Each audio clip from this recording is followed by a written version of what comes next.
Ya, kita sudah sampai di segmen terakhir. Saya ke Mas Ruby, yang bisa dilakukan nanti ketika hari Senin masuk kantor, ketika mau nyalain komputer, apa yang bisa dilakukan supaya tidak terkena petia? Baca doa. Baca doa dulu ya. Jadi kalau datang masuk kantor hari Senin, sebaiknya kalau ada tim IT-nya dulu yang melakukan mitigasi pertama kali. Nah, mereka yang jauh lebih mengerti mestinya. Jadi komputer ada tanda-tandanya komputer itu terkena petia atau tidak. Jadi setelah terinfeksi sebenarnya dia tidak langsung aktif atau tidak langsung mengunci data kita ataupun menghapus data kita. Tapi dia akan meminta komputer itu melakukan restart. Nah, jadi kalau ada tabiat komputer kita melakukan restart tanpa kita lakukan secara sengaja, segera matikan komputer. Nah, kalau ada tanda-tanda seperti itu. Tapi kalau tidak, sebaiknya kembali lagi, kebetulan ini kan celahnya adalah sama seperti WannaCry kemarin. Kita pastikan lagi ke komputer ke sistem IT kita bahwa apakah operating system Windows kita sudah diupdate nih yang waktu WannaCry kemarin. Kalau memang sudah, aman kok. Terhadap petia ini aman, karena pasti tidak akan tembus lagi. Tapi kalau memang kita belum melakukan update Windows-nya terhadap patch yang MS-17-010, segera lakukan update dulu sebelum connect ke internet. Nah, lalu pastikan apakah komputer aplikasi kita ada afiliasi dengan pihak-pihak Ukraina atau Rusia. Kalau ada, ya segera isolate komputer atau network tersebut agar tidak melebar lebih jauh. Dan pastikan karena penyebaran pertama petia itu adalah pengguna software Medoc itu, lalu dia melakukan update otomatis. Nah, update otomatis inilah yang membawa si petia. Nah, kalau yang mudah-mudahan sih tidak ada ya, karena operating sistemnya khusus untuk negara sana biasanya accountingnya, software accountingnya ini.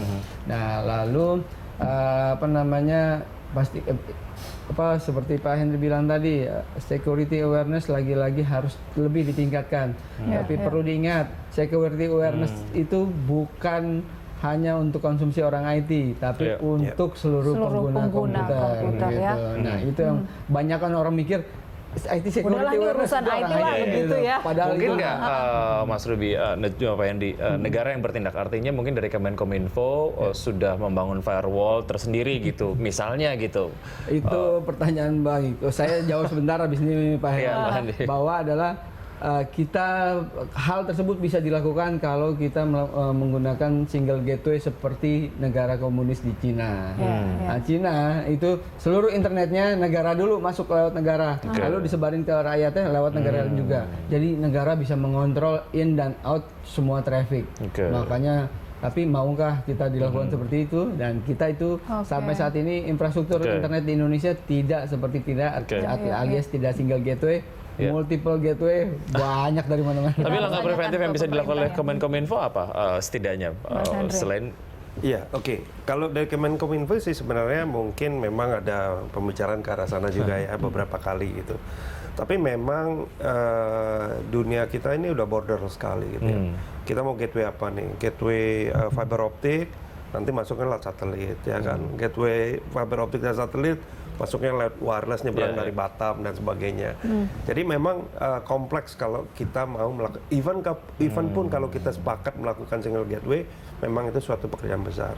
Yang kedua dari teman-teman Kemenkominfo, saya rasa udah sangat cukup baik untuk meningkatkan security awareness daripada pengguna. Nah, kalau orang IT harusnya nggak perlu dibilang security awareness karena memang nomor satu di IT. Artinya dari program sosialisasi tadi yang tadi kita saksikan sudah betul gitu ya. Tersebut. Nah, tapi kita harapkan bukan hanya pada saat ada masalah gitu ya, tapi keseharian dan sebagainya itu saya rasa perlu kita tingkatkan security awareness terutama di aset-aset strategis bangsa, misalnya di power plant, di airport dan sebagainya. Karena itu kalau itu bermasalah maka ekonomi kita pasti hancur.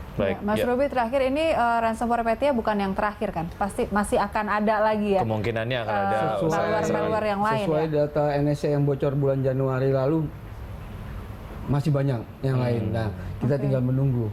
si kelompok-kelompok ini Iya. bisa menyebarkan apa lagi kemudian hari. Jadi ya kita jadi sebagai pengguna harus jauh terus waspada Betul. dan melakukan apa namanya security update secara berkala.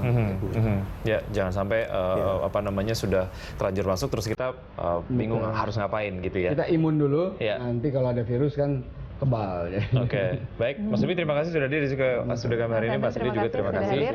Dan pemirsa demikianlah dialog Landstalk hari ini. Anda bisa memberikan informasi dan saran kepada kami melalui email di redaksi@berita1.tv. Ya, atau Anda juga bisa follow kami via Twitter, Facebook, YouTube, dan Instagram. Nantikan Landstalk setiap hari pukul 13 sampai dengan 14 waktu Indonesia Barat. Terima kasih. Sampai jumpa. Jumpa.